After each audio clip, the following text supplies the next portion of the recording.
Hi, I'm Alex. Today we're reading the story Little Red Riding Hood. Once upon a time there was a sweet little girl. Everyone who saw her liked her, but most of all her grandmother, who did not know what to give the child next. Once she gave her a little cap made of red velvet, because it suited her so well, and she wanted to wear it all the time. She came to be known as Little Red Riding Hood.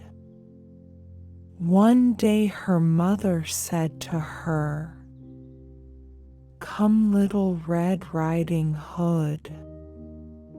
Here is a piece of cake and a bottle of wine. Take them to your grandmother. She is sick and weak, and they will do her well. Mind your manners and give her my greetings.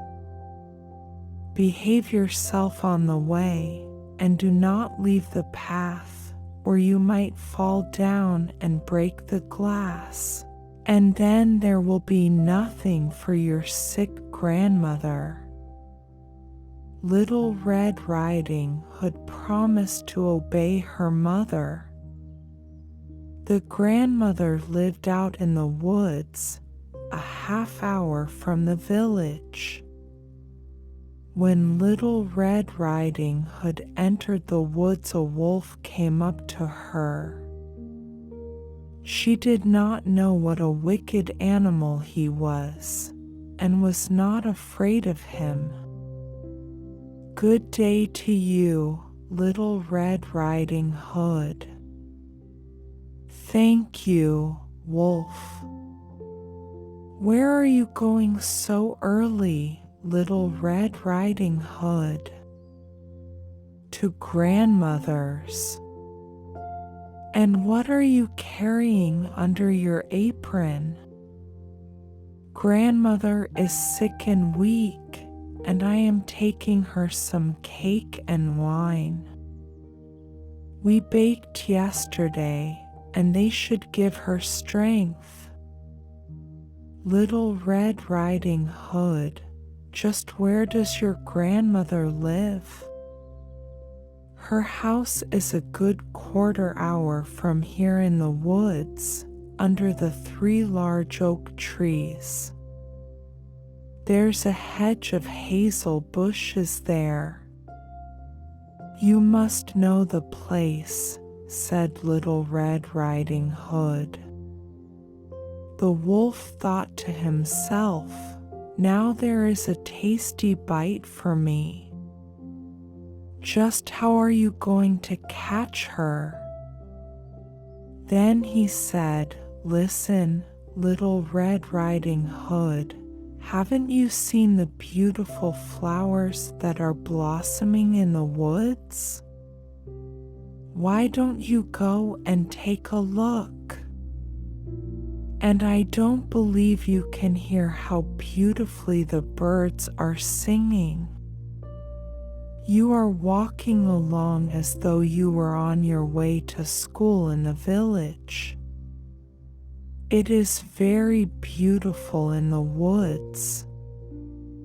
Little Red Riding Hood opened her eyes and saw the sunlight breaking through the trees and how the ground was covered with beautiful flowers.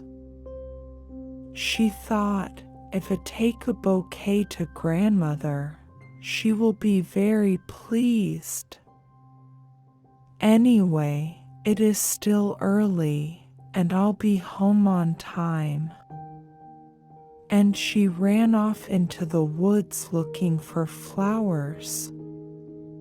Each time she picked one, she thought that she could see an even more beautiful one a little way off, and she ran after it, going further and further into the woods. But the wolf ran straight to the grandmother's house and knocked on the door. "Who's there?" "Little Red Riding Hood. I'm bringing you some cake and wine. Open the door for me."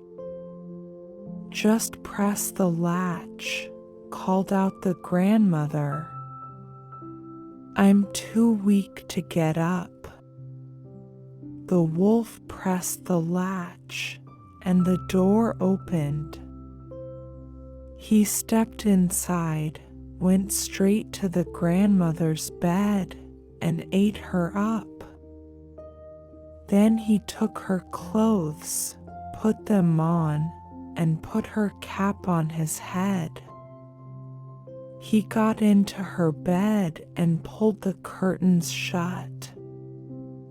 Little Red Riding Hood had run after flowers and did not continue on her way to grandmother's until she had gathered all that she could carry.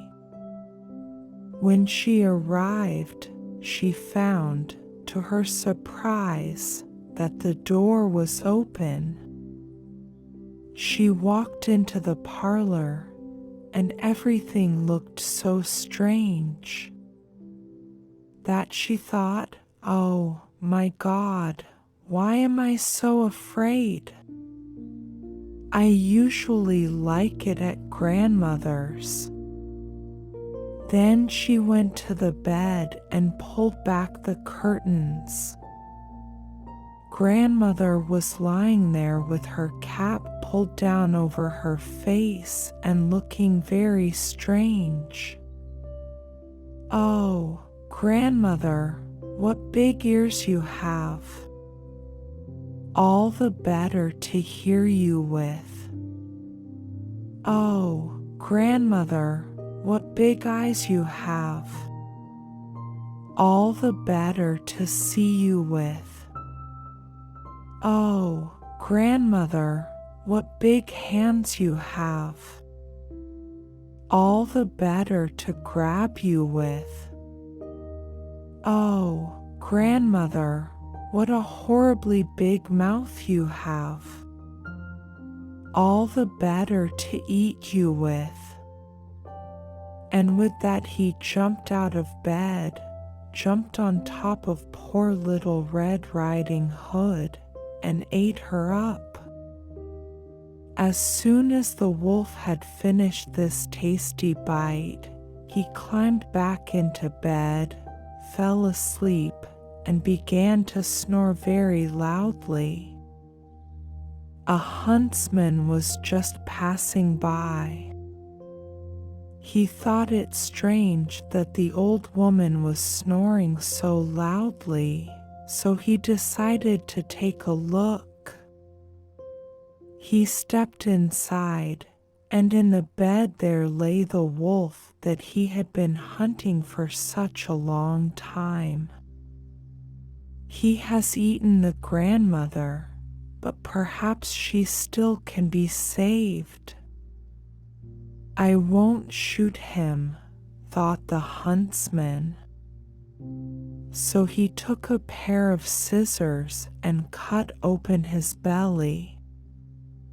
He had cut only a few strokes when he saw the red cap shining through. He cut a little more, and the girl jumped out and cried.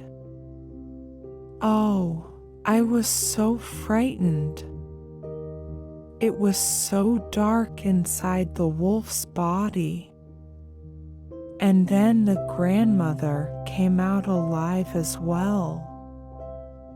Then Little Red Riding Hood fetched some large heavy stones. They filled the wolf's body with them. And when he woke up and tried to run away, the stones were so heavy that he fell down dead. The three of them were happy. The huntsman took the wolf's pelt.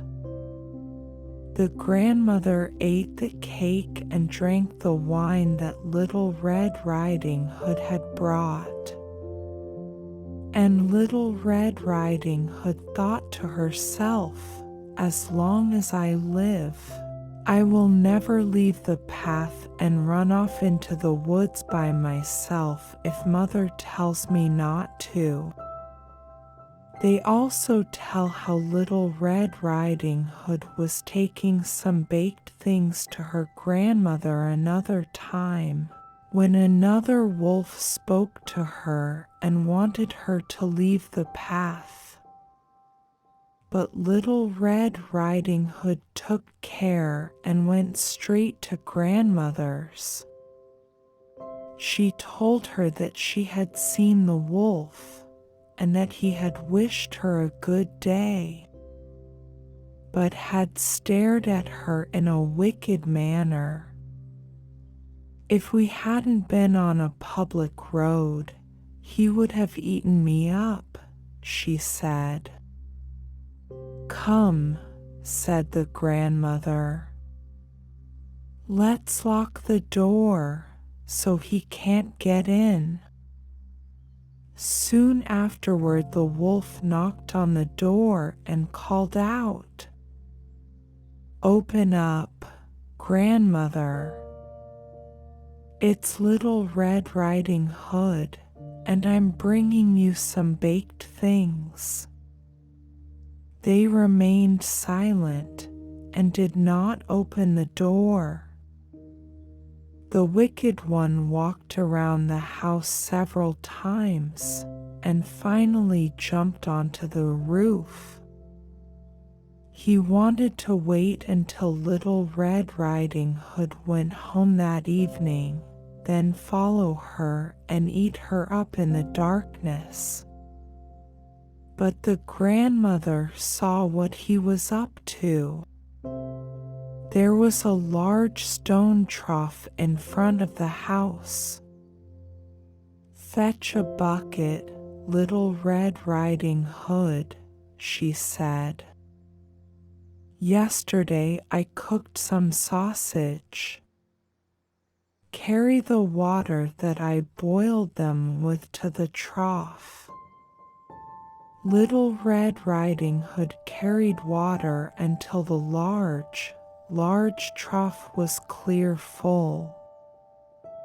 The smell of sausage arose into the wolf's nose. He sniffed and looked down, stretching his neck so long that he could no longer hold himself, and he began to slide. He slid off the roof, fell into the trough, and drowned. And Little Red Riding Hood returned home happily and safely. Alex was with you. Stories inspire.